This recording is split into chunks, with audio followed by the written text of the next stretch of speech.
마태복음 5장 9절 말씀 같이 읽겠습니다. 화평하게 하는 자는 복이 있나니 그들이 하나님의 아들이라 일컬음을 받을 것이며. 아멘. 할렐루야. 반갑습니다. 한 주간 잘 지내셨나요?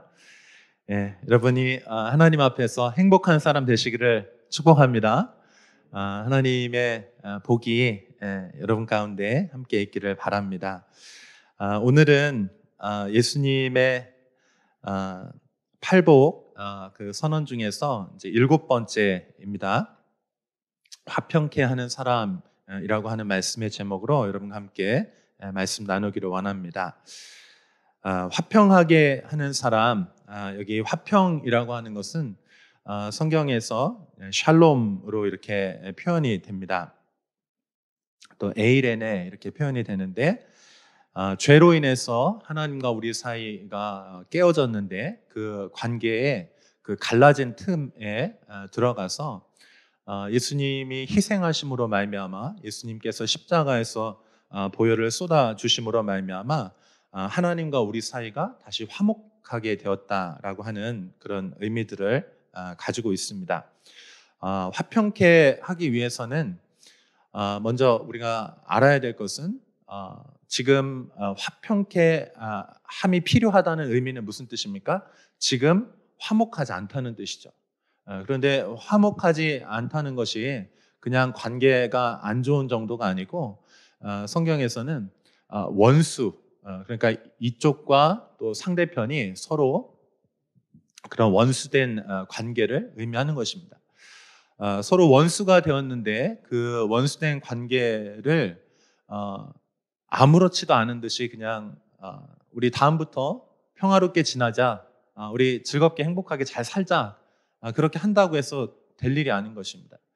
이 둘 사이에 관계에 문제가 생겼고, 또 그것이 문제 정도가 아니고 서로를 원수로 대하면서 미워하고 또 증오하고, 또 심지어는 그 안에 살해하는 그런 폭력이 행해졌다면 그 둘 사이의 관계를 그냥 아무 일도 없었던 것처럼 그렇게 될 수가 없는 것이죠.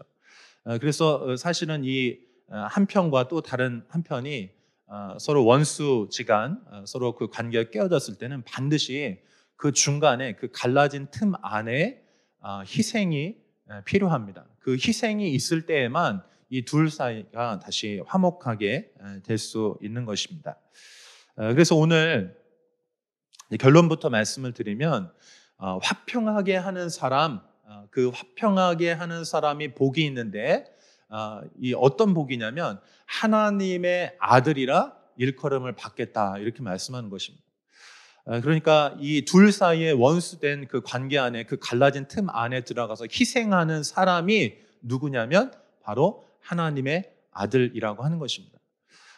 예수님께서 이 말씀을 가르치시고, 그리고 예수님께서 이 말씀을 가르치셨을 뿐만 아니고 친히 자신이 갈보리 십자가에서 희생하심으로 말미암아 이 말씀을 순종하심으로 성취하셨어요.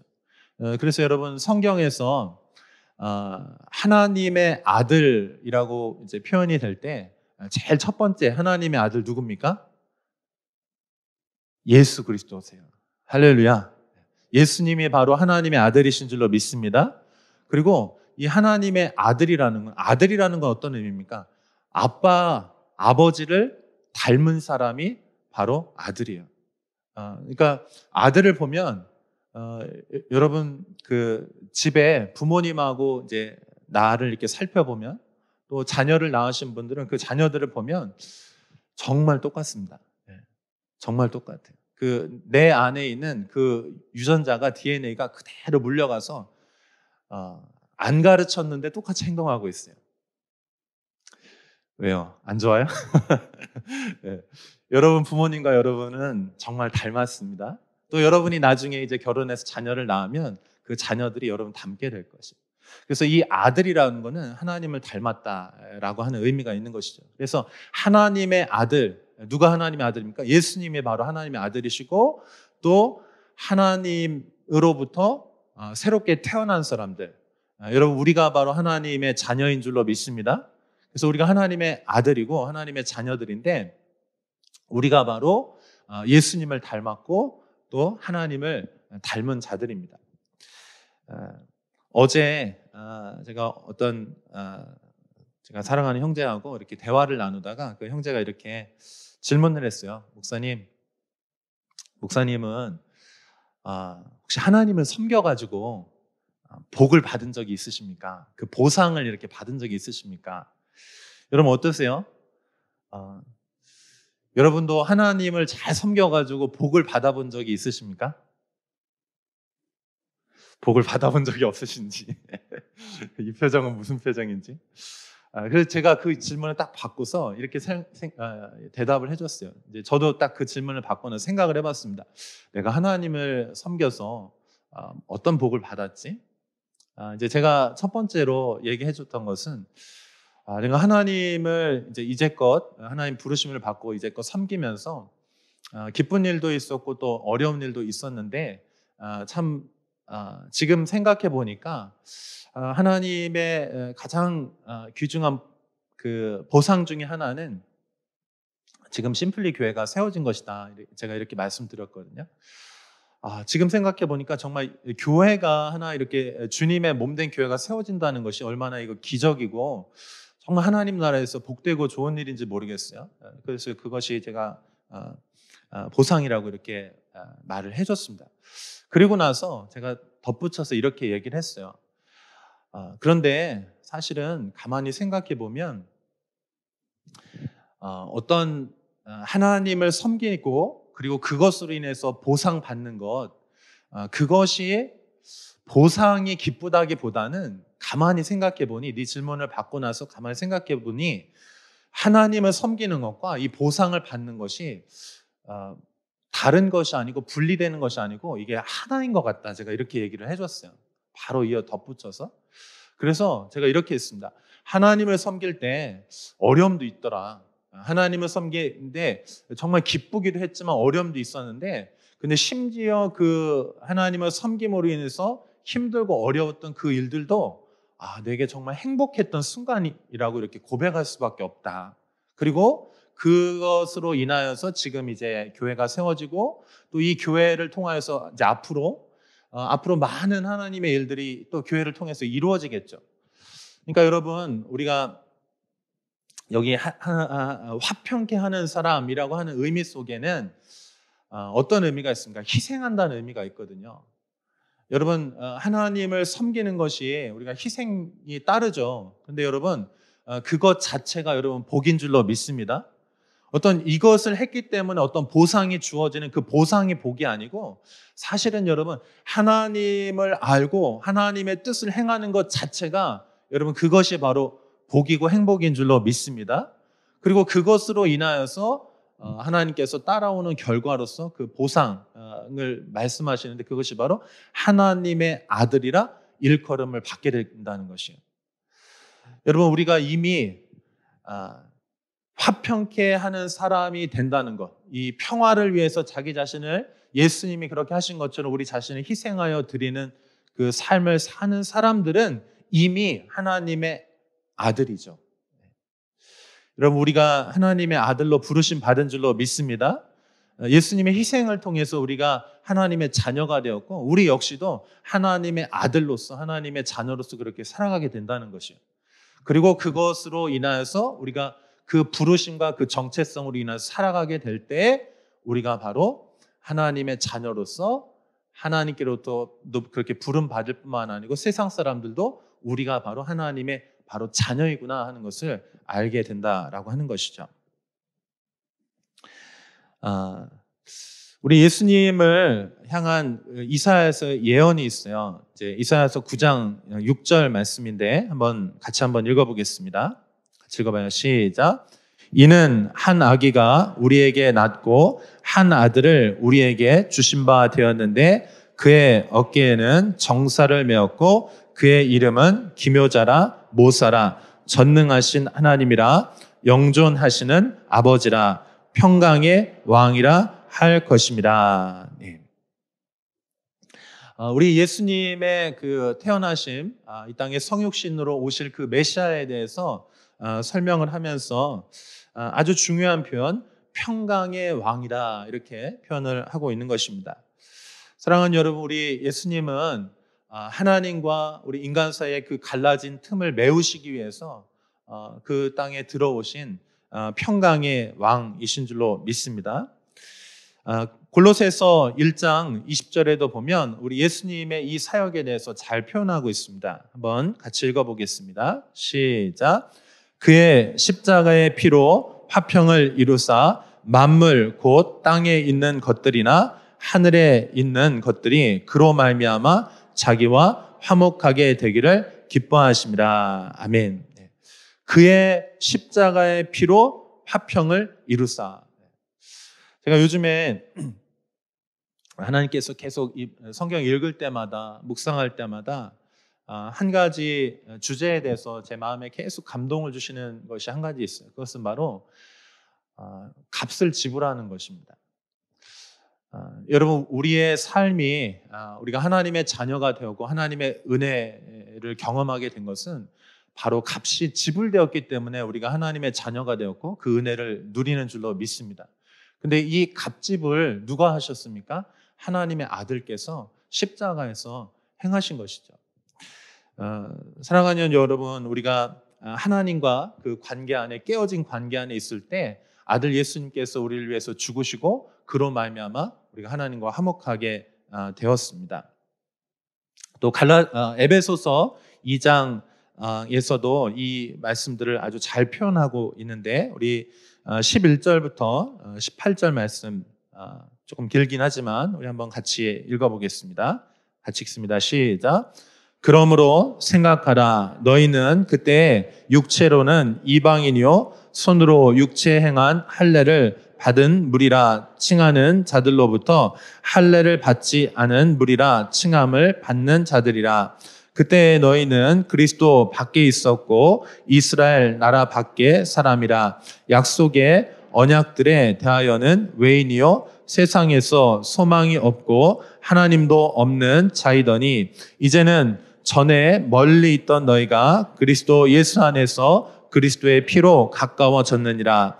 그는 우리의 화평이신지라. 둘로 하나를 만드사 원수된 것 곧 중간에 막힌 담을 자기 육체로 하시고 법조문으로 된 계명의 율법을 폐하셨으니 이는 이 둘로 자기 안에서 한 세 사람을 지어 화평하게 하시고 또 십자가로 이 둘을 한 몸으로 하나님과 화목하게 하려 하심이라.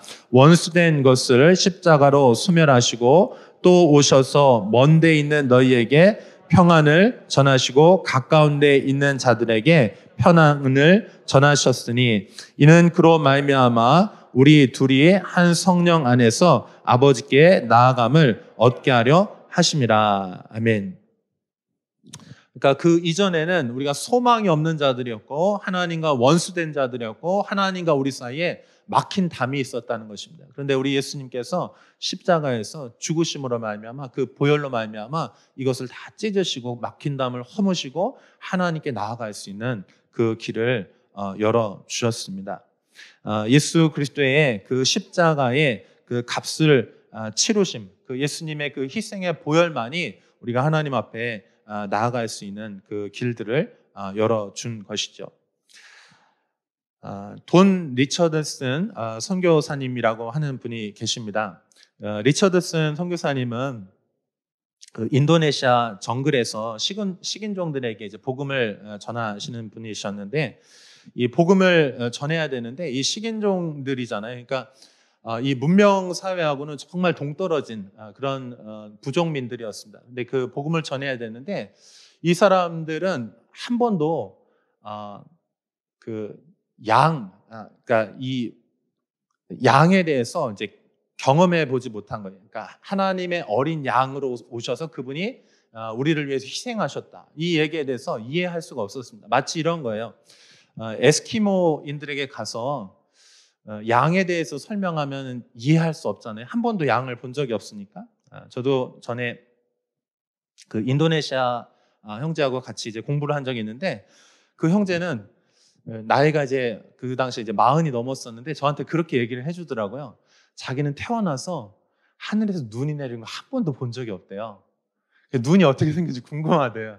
자기는 TV에서만 봤는데 마치 이렇게 아이스크림처럼 생긴 거냐고 그렇게 저한테 물어보더라고요. 그래서 제가 이제 눈에 대해서 이렇게 좀 설명을 해줬는데, 그래서 이 선교사님들이 선교 언어들을 설명할 때 이제 그 단어가 없기 때문에 그 비슷한 언어들을 이렇게 설명을 하는 그런 개념들이 있습니다. 그래서 이것을 역동적 번역이라고 하는데, 그러니까 마치 이제 에스키모인들한테는 이 양을 설명하려면 이렇게 하나님의 어린 물개, 뭐 이렇게 좀 설명을 해야 그분들이 이제 알아듣는 거죠.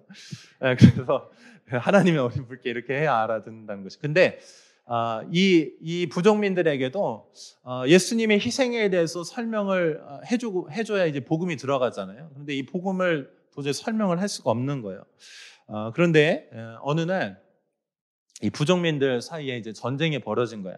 이 족속, 이제 선교사님이 복음 전하고 있는 족속이 사위 족속이라고 하는 족속이었는데, 복음을 전하고 있는데 이들 사이에서 이제 전쟁이 벌어졌는데, 이들은 이제 전쟁이 벌어지면 서로를 죽이고 또 약탈하고 이제 살해하는 이런 일들이 있었습니다.